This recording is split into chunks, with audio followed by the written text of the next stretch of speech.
Guys आज चाहिँ मैले छुट्टै भ्लग बनाउने सुरु गरिरहेको छु होइन। सो आज चाहिँ पितृदेव भव है त। घरमा चाहिँ कुब्री हजुरआमाको चाहिँ श्राद्ध रहेछ होइन आज चाहिँ। सो म श्राद्धको भ्लग देखाउँदैछु हजुरहरूलाई। अनि मेरो घरमा चाहिँ सबैजनाले तयारी गर्दैछन् श्राद्धको लागि चाहिँ। अहिले 9 बजे चाहिँ गुरुबा आउनुहुन्छ। त्यो गुरुबाको अनुसार चाहिँ हामी श्राद्ध पुरा गर्नेछौँ है त गाइस। आलु चाहिँ यति उसिनिरहेको छौँ। अनि करीको लागि चाहिँ मेरो बुढीले काउरी त्यसरी काट्दैछ भने अनि हाम्रो आमाले चाहिँ यहाँ अब सेलरोटी हाल्ने तर्खरमा हुनुहुन्छ, पिठो मुस्दै हुनुहुन्छ होइन। यो के गरे आमा? यो पिठो मुस्या यो के को लागि? नैवेद्यको लागि। नैवेद्यको लागि है त गाइस। यो भन्ने थ्योरी पनि छुट्टै छ। हामी चाहिँ सेलरोटी भन्छौँ। अब श्राद्धको लागि चाहिँ नैवेद्य भनिदिनु रहेछ। आमाले यहाँ चाहिँ भाँडा बसालिसक्नु भएको छ। अब त्यसमा तेल हालेर चाहिँ झैँझै गर्नुहुन्छ।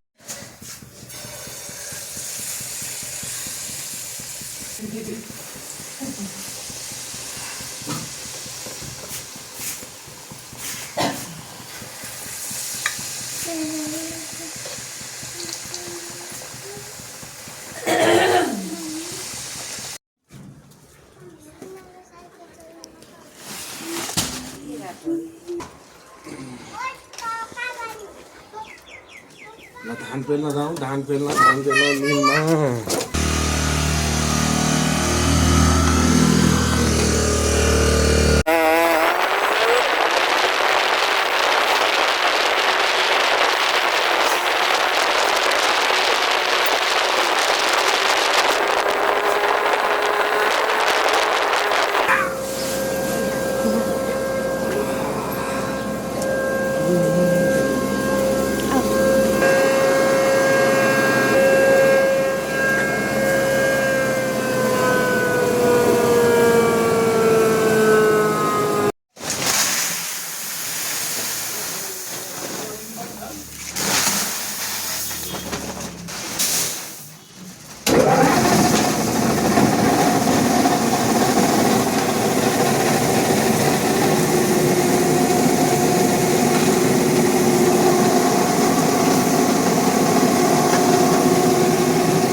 खोर्सानी पनि एक खोर्सानी रातो खोर्सानी रातो राख्यो त्यो भर्खर दिएको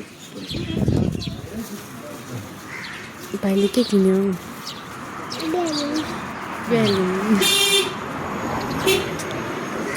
पन्चानब्बे पनि हिसाब गर्ने हो। कति भयो? 220।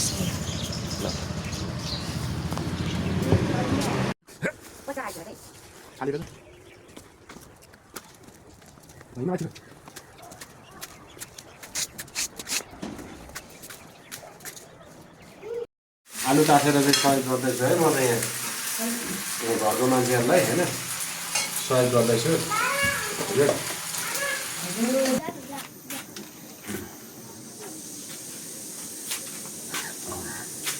ल अब सिधालाई यसो ढाकिदिनु है।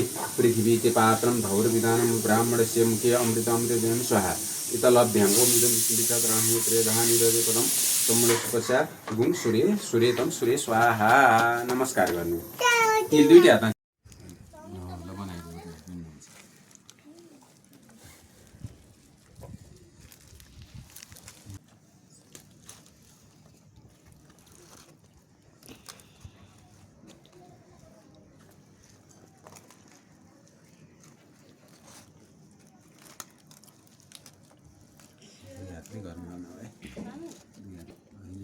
भिडियो बनाउन सक्छु भन्ने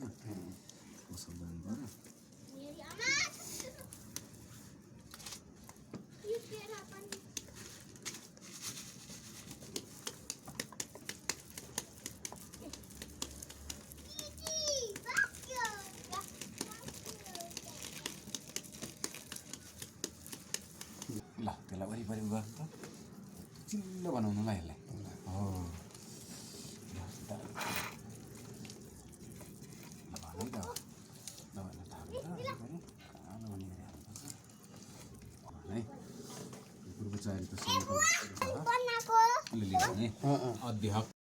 कनक बहादुर अस्मत् पितामह गणवाद नाम ब्रह्म ऋतु सर्वाधिक सदानमः पिताय विशुद्धाय सदानमः प्रपिताय विशुद्धाय सदानमः अक्षन्न पितर कुल अक्षरा सबै है अक्षन्न पितरं विदन्त पितर पितर सुदन्नम ओम धूपम आग्रयामि दीपम दर्शयामि ओम पितृदेवताभ्यः नमः उताभ्यामि आससंग शरद्वेश्च देवसेभ्यो नमो नमः मोक्ष सुखानि च प्रेक्षन्तु तथा राज्यम् अस्मि पितामह कनक बहादुर वैकुण्ठथिरा भवन्तु पितृप्रसाद फलमस्तु कृष्णाय गोविन्दाय नमो नमः आकाशस्पतिता त्वया यथा गच्छतु सागर नबोली गाना है